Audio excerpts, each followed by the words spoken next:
Welcome to another episode of Mr. Maths. Today we're going to have a look at some grade 11 functions from a past paper. So my advice is every time there's a new question or a new slide, pause the video, try and answer the question for yourself, and then see how your answer compares to what I've done as the memo. Before we get into the questions, we're just going to do a quick reminder for ourselves what each of these functions are. So linear is y equal to mx plus c.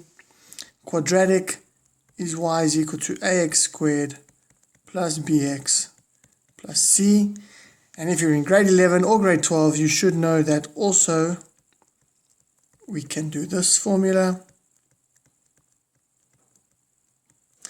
And for quadratic, we can do a into x minus p squared plus q. Now, there's another video explaining all of these in depth, but just to quickly refresh your memory, this is what we call the standard form.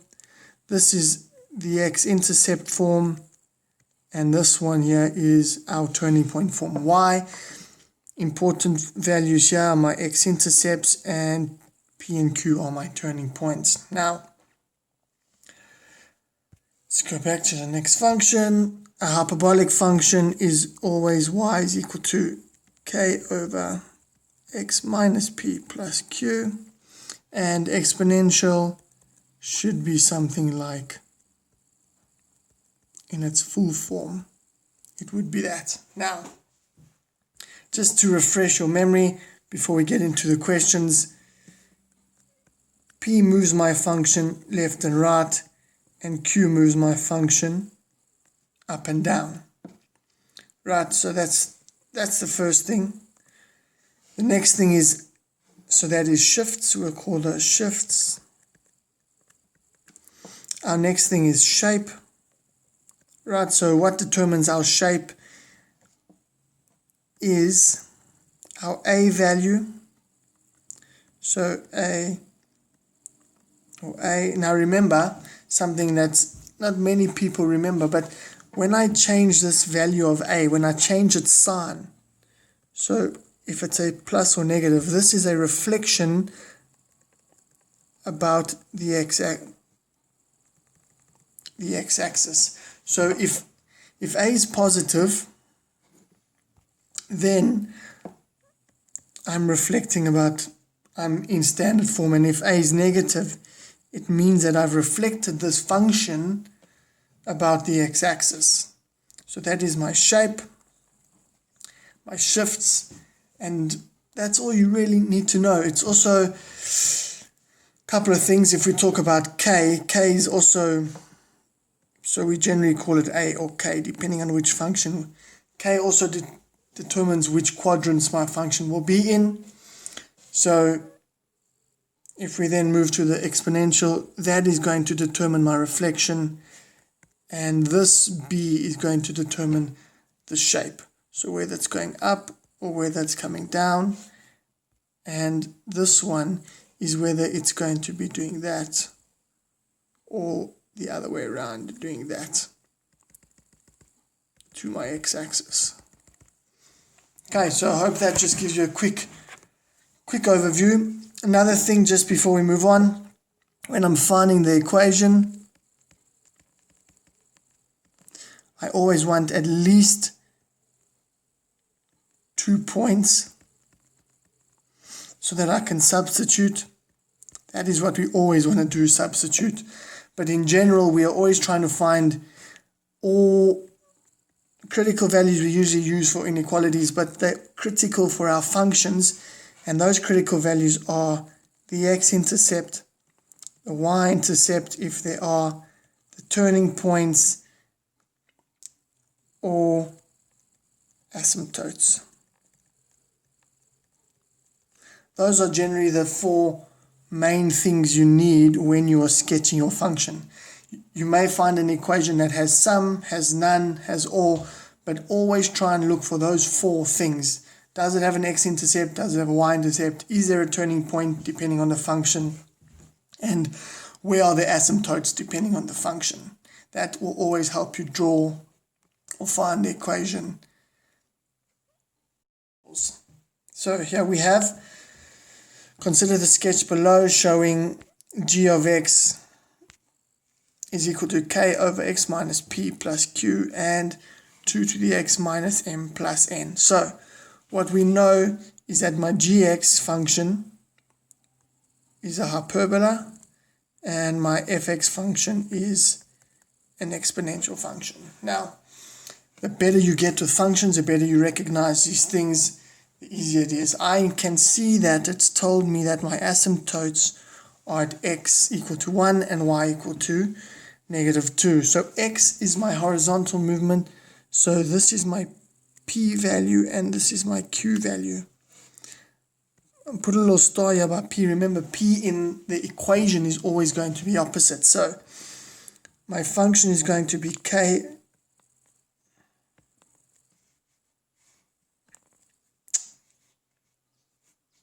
is going to be the numerator. I know that, so if we have a look, we have k over x minus 1. So minus 1 means it's moved 1 to the right. So remember, minus or p is always in the opposite direction. And plus q is -2. So that is basically half my function. Now I just need to find k. So to find k, it is always your best option to substitute a point in, right? So I know that p is equal to 1, q is equal to -2. So I'm going to substitute the point. Are there any points on this function? There is the point f, which is 2 and 6. So I'm going to say 6 is equal to k over 2 minus 1 minus 2. That should give me 6 is equal to k over 1 minus 2.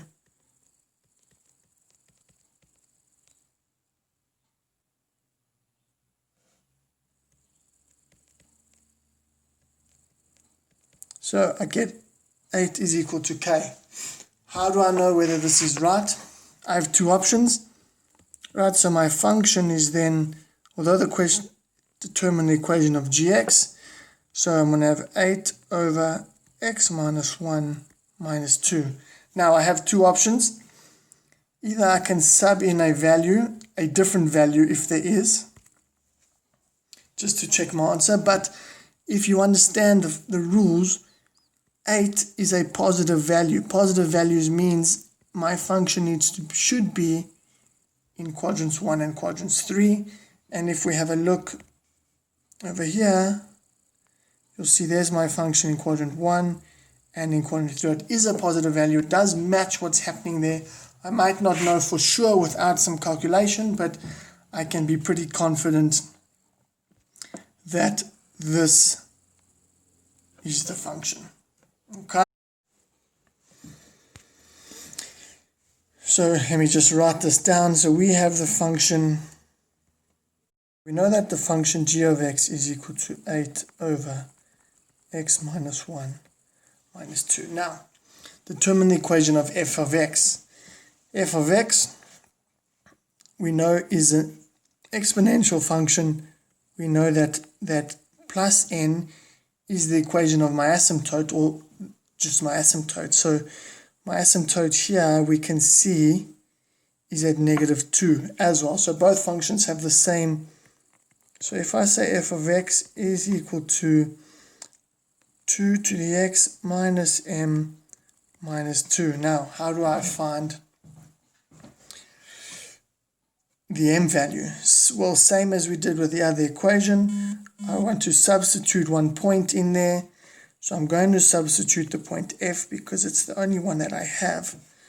So if I say, so let's do it up here in the space. So we're going to say that 6 is equal to 2 to the x minus m minus 2. And that x I want to change for a 2. So I end up with 6 is equal to 2 to the 2 minus m minus 2. Take the 2 over, it gives me 8 is equal to 2 to the minus 2. Now remember, with exponential equations, I have to have the same base, so this 8 turns into a 2 cubed. 2 minus m. Now I can drop my like bases and solve. I take the m over, take the 3, I get -1. So my function is therefore f of x is equal to 2 to the x minus -1, which becomes +1 minus 2. And that is my function. So we have f of x is equal to 2 to the x plus 1 minus 2. And that is our function. Does it make sense? Does the +2 make sense? Have I moved my function to the left? Possibly.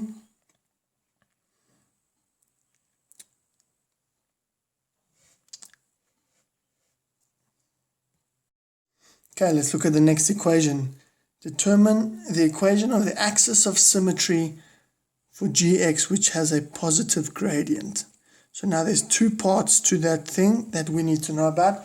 Axis of symmetry for gx is a hyperbolic function, so my axis of symmetry are always going to go either there through both, or they're going to go through there. Now, importantly, you need to know that both axes of symmetry pass through the intersection of my 2 asymptotes, right? And that is the point, we'll just call it here 1 and -2. Call it A just for asymptotes. So now you need to know that my function of the asymptote is always x plus c, and this one is always minus x plus c. Right, so one is going up, one is going down. They only want the positive function, so I only want to work with y is equal to x plus c. Now I want to use my points of intersection, which is going to be -2 equal to 1 plus c, -3 is equal to c. So my equation is y is equal to x minus 3. Now, does that make sense? If we look at it, could that point over there be -3? Well, definitely it's below -2, so it passes the eye test. Next question. ED is a line parallel to the y-axis with point E on the x-axis, point C on fx, and point D on gx. If the length of OE is 3 units, find the length of CD. So, if they are telling us OE, which is this distance here, is 3, what they are telling me is that E's x value is -3. Why -3? Well, 3 units is the distance, but negative and positive come into play in the coordinates. So, what they want us to do is they are saying actually that this here should be C. They are saying using this EX value, you need to find the corresponding Y for C and the corresponding Y for D, which is pretty simple. I'm just going to say 8 over -3, -1, -2, and the other one is going to be 2 to the -3 plus 1 minus 2. And if we simplify all of that, -3 minus 1 is -4. 8 divided by -4 is -2, -2. So that gives me -4. And 2 to the 3 plus 1 is -2 minus 2. So that is going to give me 1/4 minus 2. So 1/4 minus 2 gives me -7 over 4. Does that make sense? Are both these y values negative? Well, that negative there seems like it should be fine. How do I get the distance? Well, I just subtract the c value. So we just got to decide which is the c and which is the d.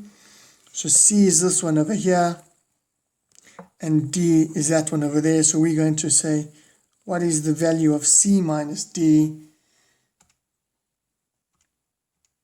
And don't forget it's minus minus, which gives me 9 over 4, or 2.25. And that is how we find the distance of this line, or the length of that line. Now it's important that we noticed, even though E had nothing to do with C and D, it was in the same line, and so it had the same x value. Last question, E, write down the range of f. So f is my exponential function. We know that my exponential function is, number one, it carries on in an upward direction to infinity, but it has to stop at my asymptote, which is -2, and because it can never reach either of those values, I have round brackets on the -2 and the infinity. And moving on, next question. Given below the sketch of, let me just fix that, you should be able to see, but that's b to the x. So what I'm going to do with that, write down the coordinates of p. Well, I know that there's no asymptote, or not no asymptote, asymptote is the x-axis, but there's no shift, so very easy. I know that the coordinates of p is when my x value is 0, and anything, irrespective of what b is, it's going to change to a 1, so therefore my point P is the point 0 and 1.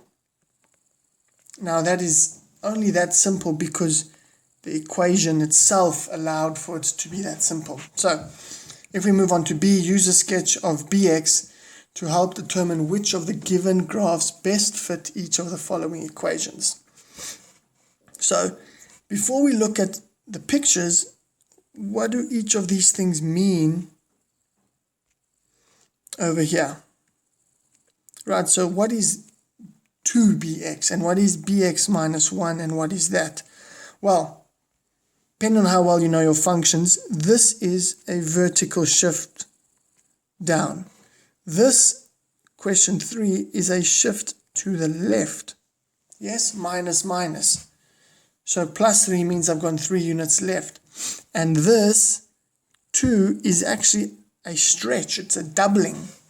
Right, so if we now look at our pictures, we say, okay, well, which functions move 1 down? Well, this one's got an asymptote there. That one's asymptote, asymptote, asymptote, and asymptote. So it's only B that's moved down, which means the asymptotes move down, and it tells me that n has moved by 1 unit. So this has got to be B. Cool. What is this telling me? This is telling me it has moved right by 3 units, m plus 3, so the m is the x-intercept. This one's telling me m has moved that way, so this one has got to be E. So now I'm left with 3 options. 2n and m. N, well, I'm not going to use this one because that's only a sideways movement and I want to stretch. So do I want 2n and 2m, or do I just want 2n and a single m? Now what is the difference? This means that this is being multiplied by 2 and that is being multiplied by 2.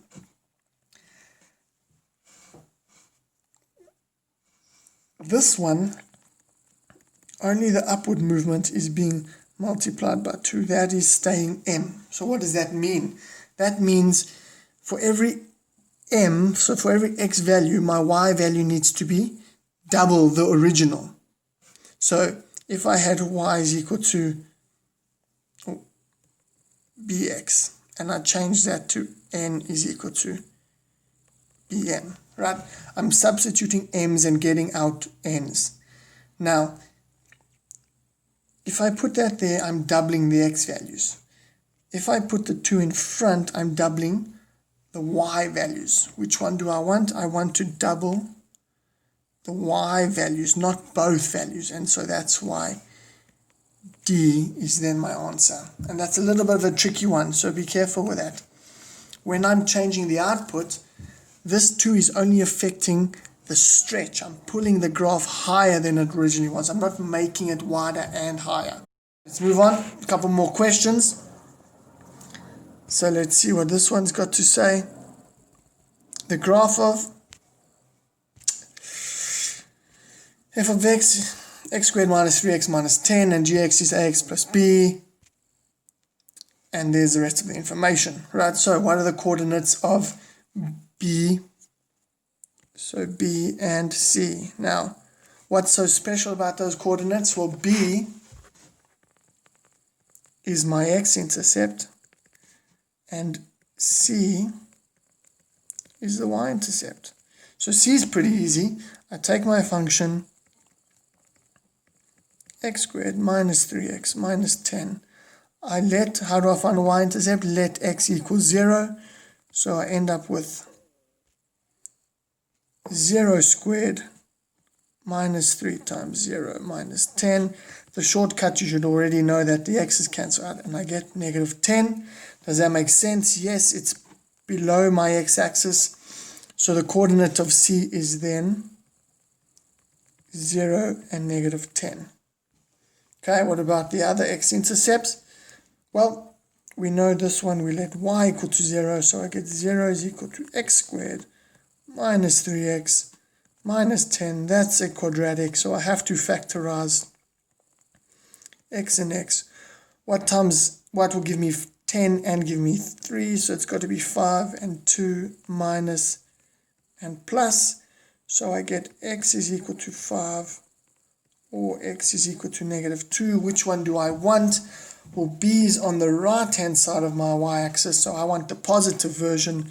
So we can say therefore b is the 0.5 and 0. And that's how we answer those two questions. Pretty simple if you know what you're looking for. Calculate the turning point at D. Now, turning point can be difficult, can be easy. You have two options.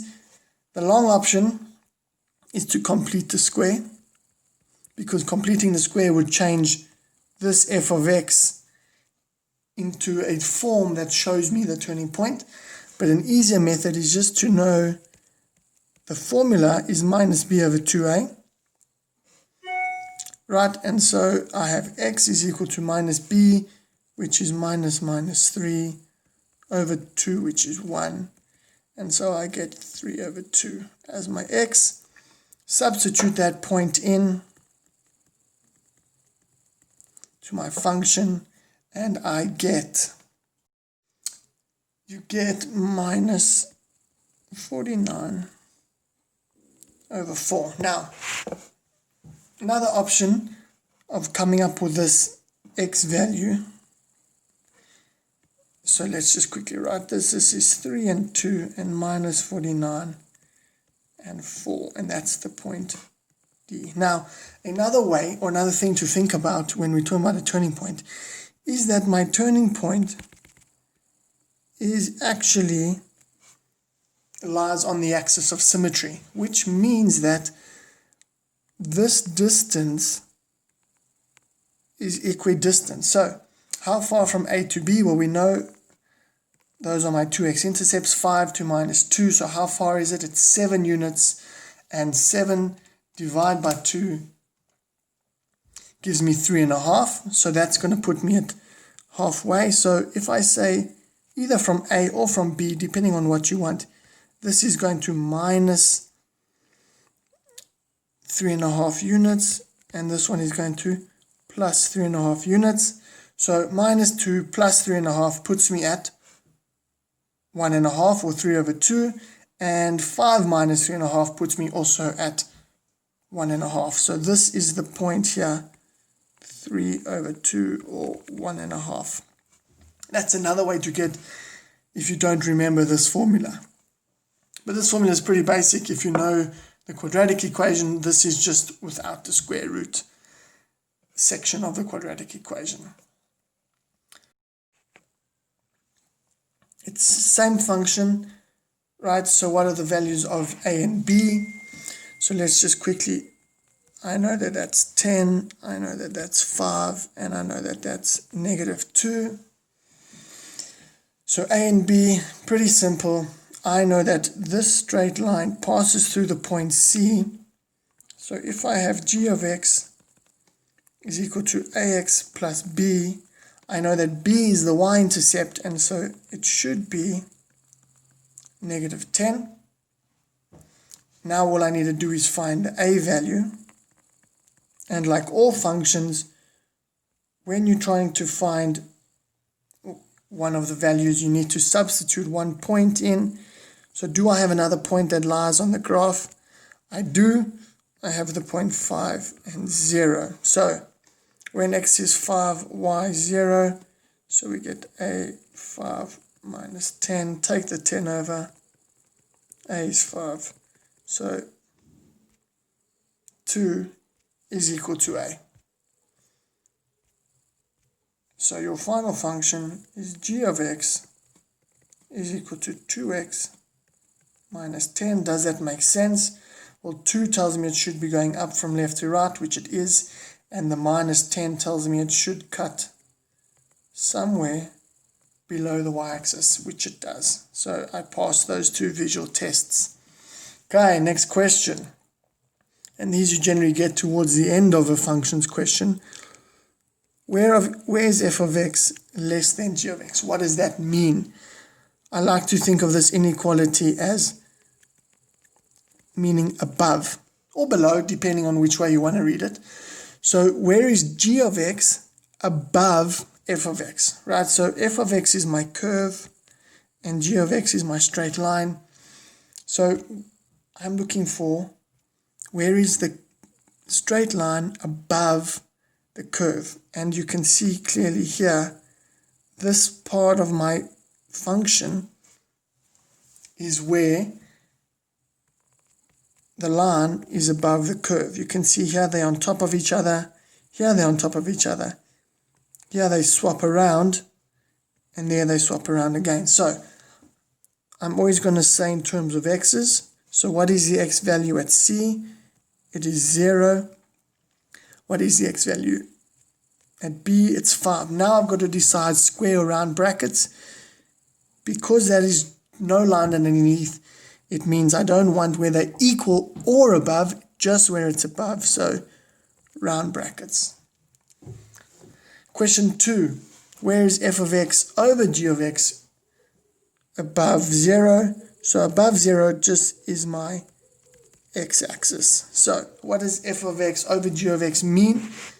It means when my outputs are divided, do they produce a positive value? So I want positive, positive, or negative, negative. Meaning, where are both my y values positive, or where are both my y values negative for each function? So if we have a look here, let's go with red.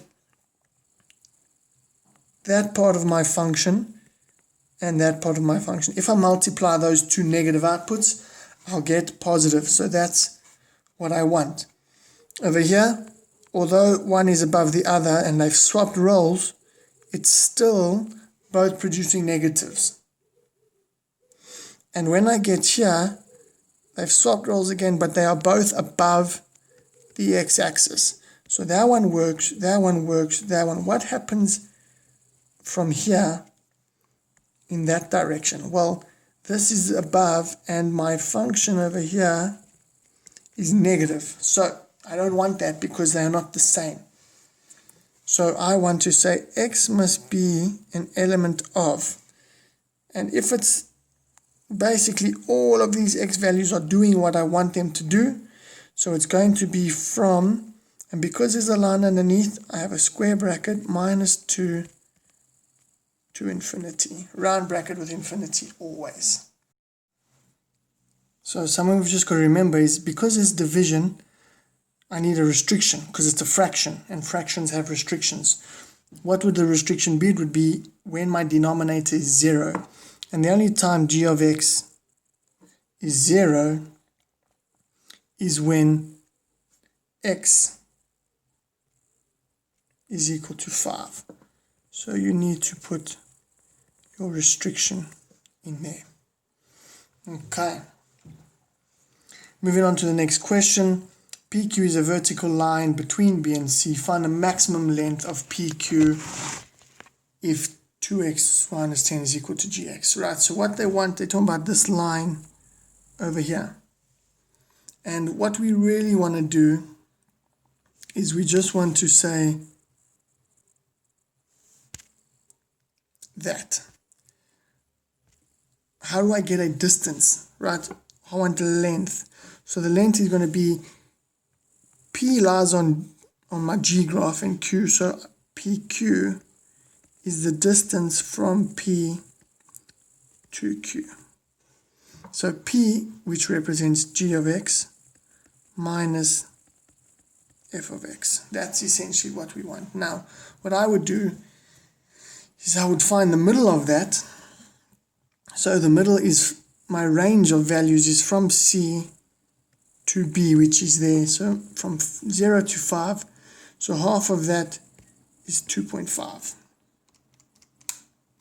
Right, so 5 divided by 2 gives me 2.5. I'm going to use that as an x value just to gauge, because that's the middle. And it's much easier to work from the median or the middle of something and see what happens on either side. So if I substitute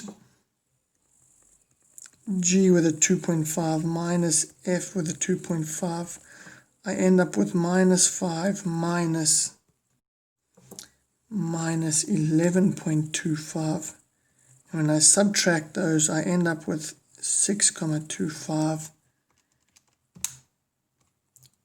or 25 over 4. Now, what I would like to do is say, okay, well, if I have 0 and 5 and I've got 2.5, what's happening to my output on the left and on the right of that value? So if we just go to 2 and 3 and we say, well, what's happening to my function?